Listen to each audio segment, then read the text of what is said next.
Hi, welcome to the special lecture series of the lockdown from the Bharati Vidyapeeth Institute of Management. I am Professor Prashant Andale.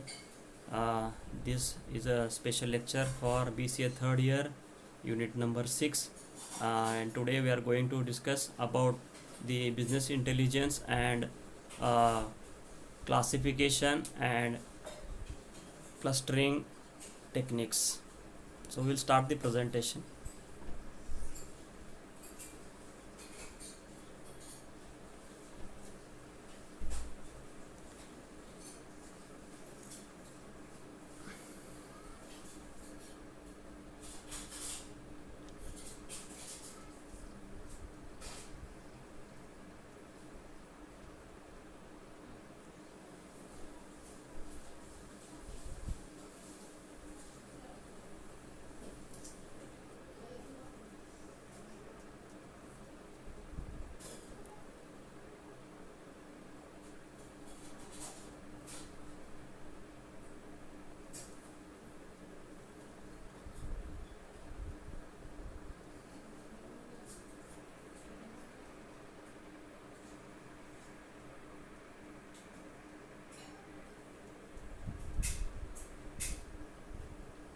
Okay, business intelligence, unit 4B, supervised versus unsupervised learning. Supervised learning is called classification, and in case of supervised learning, the observations measurements are accomplished by the labels indicating the class of the observation, and new data is classified based on the training set. Now what is basically classification? We can see biological classification, animal plants classification, where the labels are already decided, and according to the labels the data or the observations are classified. These are the called classified. It is supervised learning. In case of unsupervised learning, we call it as a clustering, where the class labels of the training data are unknown, and based on their given set of measurements observations with the aim of establishing existing classes or clustering of the data. Like we classify, instead of classify, we group together and we observe their similarities. So that is called unsupervised learning, that is clustering. Classification versus prediction. Classification predicts categorical classes or discrete or nominal, and it classifies the data based on the training set and the values class labels in a classifying attributes that uses the classifying new data. And in case of prediction, models continuously valued function that predicts unknown or missing values. Now typical applications are for prediction: credit card, loan approval, medical diagnosis, whether we can diagnose the or predict the tumor or cancer beginning of that symptoms are there, fraud detection. So any transaction is fraudulent or not, we can predict according to that. Web page categorization is can be done. So a classification is a two steps process. First thing is that we have to construct the model, describing the model is describing a set of predetermined classes. Each tuple set of attributes is assumed to belong to predefined class determined by the class label attributes. The set of tuples used for model construction.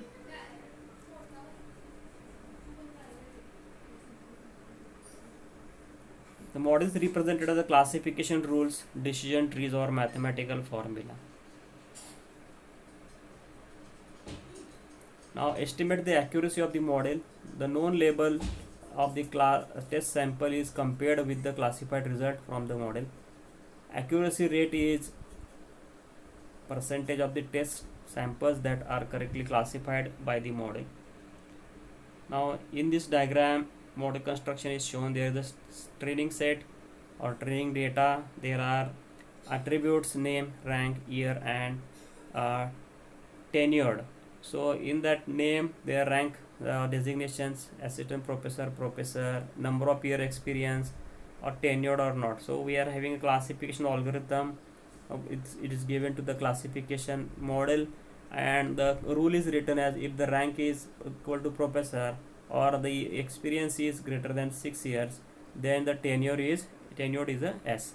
So the second thing is using the model in the prediction. So using the testing data, whatever we are tested, we use this for classified, and we can use it for unseen data, and we apply it whether it will turn to yes or no. So here's an example. Jeff is a professor and having a 4 years of experience, as in the rule we have already suggested or given as a professor scale. So it is a tenured person, so that's why it is tenured yes. So there are issues in data preparation like data cleaning, the process data in order to reduce the noise and handle the missing values. Second is relevance analysis, remove the irrelevant or redundant attribute, that is a similar like a normalization what we do in the databases.